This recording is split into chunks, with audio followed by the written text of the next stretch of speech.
পোনপ্ৰথমতে মই অসমবাসী ৰাইজক জনাব বিচাৰোঁ যে আমি সঁচাকৈ অসম ক্ৰিকেট সন্থা গৌৰৱ উমা চেত্ৰী ৱৰ্ল্ড কাপ বিজয়ী দলৰ সদস্য আছিল আৰু উমা চেত্ৰী আমাৰ কাৰণে কেতিয়াও এগৰাকী গোৰ্খা সম্প্ৰদায়ৰ খেলুৱৈ বা ব্যক্তি নাছিলে আমি সদায় কৈ আহিছোঁ যে উমা চেত্ৰী প্ৰথম অসমীয়া যি ভাৰতীয় দলত ক্ৰিকেট খেলিছে যদি আপোনালোকে মোৰ আগৰ বক্তব্য বা যদি বাইট চাই কৈ আহিছোঁ যে উমা চেত্ৰী প্ৰথম অসমীয়া যি ভাৰতীয় দলত খেল বা প্ৰতিনিধিত্ব কৰিছে কথা হ'ল উমা চেত্ৰীৰ সম্বৰ্ধনা মই গোৰ্খা ছাত্ৰতা বিষয়ববীয়াসকলৰ ৰিয়েকশ্যন দেখা পাইছোঁ স্বাভাৱিক তেখেতলোকে দুখ প্ৰকাশ কৰিছে বা তেখেতলোকে এটা ভাবিছিলে যে উমা চেত্ৰী সম্বৰ্ধনা কিয় জনোৱা নহ'ল বা কিনো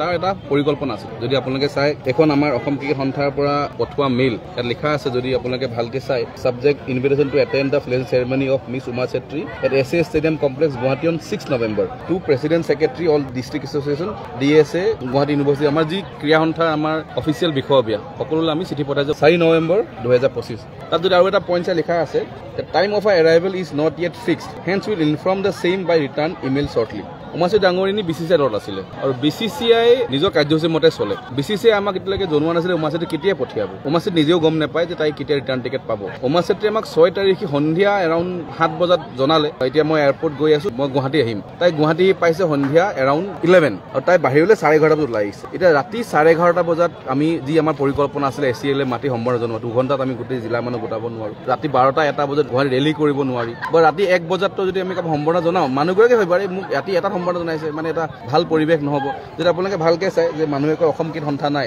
এয়া ৰাজদীপ ওজা যোৱাবাৰ এপেক্সৰ আমাৰ ভাইচ চেয়াৰমেন বৰ্তমান তেওঁ APL গভৰ্ণিং কৰি চেয়াৰমেন তেখেত নিজেই গৈছে যদি আপোনালোকে ভালকে চাই এয়া আমাৰ মুকুতা ভট্টাচাৰ্য যি তেখেত ৰঙিয়াৰ ক্ৰিকেট এছ'চিয়েশ্যন ছেক্ৰেটাৰী বৰ্তমান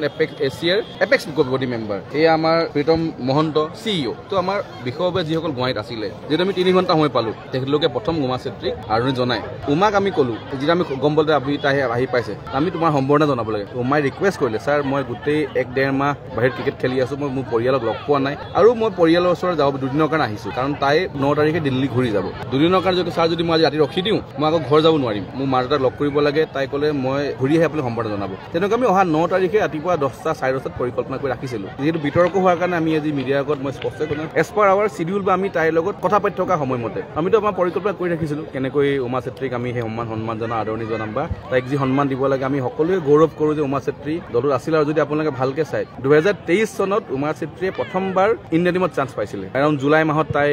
বাংলাদেশ গৈছিলে ইণ্ডিয়ান টিমটোৰ লগত আৰু সেই সময়ত আমি প্ৰেছ কনফাৰেন্স কৰি তাক ধন্যবাদ জনাৰ লগতে আমি টকা 5 লাখ ঘোষণা কৰিছোঁ কিয় কৰিছোঁ কওকচোন উমা চেত্ৰী প্ৰথমবাৰ বিদেশলৈ যাব আৰু সেই সময়ত মই কৈছিলোঁ যে ভাৰতীয় দলত প্ৰায় সকলো প্লেয়াৰ চিনিয়ৰ প্লেয়াৰ সকলো মেচ ফিজ পায় যেতিয়া বাহিৰলৈ ফুৰিব যায় বা ওলাই যায় খেলৰ মাজত পইচা পাতি খৰচা কৰে বা কোনোবাই বজাৰ কৰে কোনোবাই খায় উমাহঁতৰ গাঁও ঘৰ আহিছে বোকাখাটৰ ভৰা এগৰাকী ছোৱালী কেতিয়াও বাহিৰলৈ গৈ পোৱা নাই তাই যদি পইচা নাথাকে লাজ পাব পাৰে অসম ক্ৰিকেট সন্থাই তাই সেই সময়ত টকা 5 লাখ চেক আকাৰে দি পঠাইছিলে তো এগৰাকী ছোৱালীক আমি ইমান মৰম কৰোঁ আমাৰ ছেক্ৰেটাৰী BCCI দেৱজিৎ শইকীয়া ডাঙৰীয়া ক্ৰিকেট BCCI ছেক্ৰেটাৰীও কিমান তাইক ছাপোৰ্ট কৰে সহায় কৰে দেৱজিৎ শইকীয়া ডাঙৰীয়াৰ সাহসত তাইক ইণ্ডিয়ান টিমত খেলি আছে মই ভাবোঁ এই গোটেইবিলাক যি গোৰ্খা সম্প্ৰদায় দুখ প্ৰকাশ কৰোঁ মই জেনুইনলি ভাবোঁ তেখেতলোকে সঁচাকৈ দুখ পাব কাৰণ বিভিন্ন সময়ত হিমা দাস আহোঁতে কোনোবাই কৈছে যে ইমান ধুনীয়া আদৰণি হৈছিলে এই দিনৰ পোহৰত আহিছিলে কাৰণে পৰিকল্পনা কৰা পাইছোঁ আমি সেই পৰিকল্পনা কৰাৰ সময় পোৱা নগ'ল আৰু ৰাতি 1 বজাত যদি কাৰোবাক দি দিওঁ ৰাতি কোনো গুৱাহাটীত মানুহ নাথাকিব কোনো মানুহ গম নাপাব সাংবাদিকসকলেও যেতিয়া মানুহ উঠাৰ বিতৰ্ক কৰিব যে উমা চেত্ৰীক ৰাতি আন্ধাৰত সম্বৰ্ধনা কিয় দিয়া হ'ল সেইকাৰণে আমি দিনৰ পোহৰত ভালকৈ এটা পৰিকল্পনা আগৰ পৰা কৰা আছিল তেনেকৈ আমি কৰিম কাৰণ উমা বোকাখাটৰ ছোৱালী তাই বোকাখাটলৈ গ'ল নিজৰ ঘৰলৈ আমি আহিলেহে কৰিব পাৰিম কিন্তু তাই উমাকতো মই জোৰ জবৰদস্তি কৰি কিডনেপ কৰি ৰাখি দিব নোৱাৰোঁ নে গুৱাহাটীত যে তই থাকিবই লাগিব তাই নিজৰ এটা বিবেক নিজৰ তাই এটা ইণ্ডিপেণ্ডেঞ্চ আছে তাই ঘৰ যাব বিচাৰিছে সেইকাৰণে উমা চেত্ৰী ডাঙৰীয়ানী ঘৰ গৈছে আমি 9 তাৰিখে উমা চেত্ৰী ডাঙৰীয়াক অসম ক্ৰিকেট সন্থাত সম্বৰ্ধনা জনাম আৰু উমা চেত্ৰী আমাৰ কাৰণে মই আকৌ কওঁ যে তাই গোৰ্খা সম্প্ৰদায়ৰ ছোৱালী বা চেত্ৰী সম্প্ৰদায়ে লিখা এগৰাকী গোৰ্খা ছোৱালীৰ কাৰণে আমি অৱহেলা কৰাৰ কোনো প্ৰশ্ন নাহে উমা চেত্ৰী আমাৰ কাৰণে অসমীয়া তাই প্ৰথম অসমীয়া যি ইণ্ডিয়ান দলত খেলিছে আৰু তাইক আমি সময়ে সময়ে সহায় কৰি আহিছোঁ যেনেকৈ আজি যদি আপোনালোকে চাই ৰিয়ান পৰাগে যদি কেতিয়াবা শাসন কৰিব পাৰে নোৱাৰে ৰঞ্জিত বৰঠাকুৰে ৰাজস্থান ৰয়েলত মানে বিতৰ্ক কৰে ৰঞ্জিত বৰঠাকুৰে ৰিয়ানক কিয় ইমান ছাপোৰ্ট কৰে ঘৰৰ মানুহ নেকি কিন্তু অসমীয়া বুলি সহায় কৰিব বিচাৰে যে অসমীয়া এজনক তেখেতে প্ৰমোট কৰিছে তেনেকৈ দেৱজিৎ শইকীয়া হওক আমি অসম ক্ৰিকেট সন্থাই হওঁ আমি উমা চেত্ৰীক আমাৰ অসম দলত তাই খেলে তাই কেতিয়াবা কেপ্টেইন হয় কেতিয়াবা তাই ভাল খেলে তাই তাত ভাল খেলাৰ কাৰণে আজি ইণ্ডিয়ান টিমত চান্স পাইছে তো উমা চেত্ৰীক আমি সদায় প্ৰমোট কৰি কম বয়সীয়া ছোৱালীগৰাকীক বিতৰ্কৰ মাজত ভৰাই নিব নালাগে মই ভাবোঁ মই এতিয়ালৈকে দেখা নাই কি লিখিছে কিন্তু বহুতে পলিটিকেল কৰিব বিচাৰিছে যে তৰংগ গগৈয়ে বিজেপি বিধায়ক হোৱাৰ বাবে চাগে সম্বৰ্ধনা জনোৱা নাই নেকি কিন্তু এনেকুৱা কোনো কথা নহয় উমা চেত্ৰী আমাৰ কাৰণে এগৰাকী অসমীয়া প্লেয়াৰ আৰু আমি পৰিকল্পনা কৰি কথা পাতি আছিলে কাৰণ ৰাতি 1 বজাত সম্বৰ্ধনা মই ভাবোঁ it will be injustice to Uma Chetri কাৰণ ৰাতি 1 বজাত কাৰোবাক সম্বৰ্ধনা দিয়া মানে ৰাতি আৰু 12-1 বজাত বেয়া দেখিলে হ'ল সেইকাৰণে আৰু তাই ঘৰ যাওঁ বুলি কোৱাৰ কাৰণে নহ'লে আমিতো আৰামছে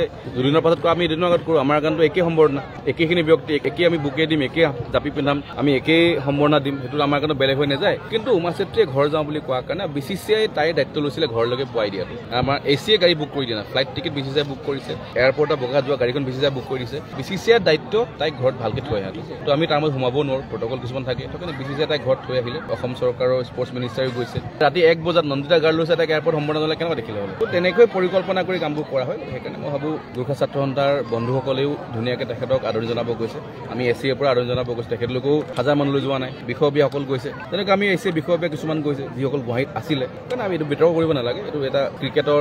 খেলুৱৈ ক্ৰিকেট এছ'চিয়েশ্যন আৰু চৰকাৰে যেনেকৈ পাৰে সময়ত সন্মান কৰি আহিছে আমি সকলোৱে গম পাই অসম চৰকাৰে খেলুৱৈসকল কিমান প্ৰমোট কৰে সহায় কৰে নেশ্যনেল গেম জিকিলে আমি আজিকালি চাকৰি দিয়া আৰম্ভ কৰিছোঁ নিশ্চয় উমা চেত্ৰীও ভৱিষ্যত আছে তাই ভাল খেলে তাইও চৰকাৰে নিশ্চয় তাইক চাব চৰকাৰ ঘোষণা মই কৰিব নোৱাৰোঁ কিন্তু অসম ক্ৰিকেট সন্থাৰ পৰা তাইক আমি সদায় সহায় কৰি আহিছোঁ আকৌ মই কওঁ যে প্ৰথম বাংলাদেশ যাওঁতে প্ৰথম তাই খোজ দিওঁতে তাই যাতে আৰ্থিক অলপ সমস্যা কাৰণ মেচ ফিজ পায় কিন্তু খেলাৰ পাছতে পাব প্ৰথম খেলখন প্ৰথম ভৰি দিব যাওঁতে তাই যাতে খালী পকেটে যাব নালাগে আমি টকা 5 দি পঠাইছিলোঁ তো আমি উমা চেত্ৰীক সহায় কৰিব নথকা হ'লে এইবিলাক কেতিয়াও সহায় আমাৰ মনৰ পৰা আমি উমা চেত্ৰী বা অসমৰ প্ৰত্যেকগৰাকী খেলুৱৈক আগুৱাই যোৱাটো বিচাৰোঁ তেনেকৈ তাইকো যি তাই আজি ৱৰ্ল্ড কাপ টিমৰ তাই উইনিং টিম মেম্বাৰ সেই সন্মান তাইক দিয়া হ'ব সদায় আমি তেনেকৈ পৰিকল্পনা কৰিব অকল এইটো এটা মানুহে ভাবিলে যে আমি চাগে পৰিকল্পনা কৰা নাই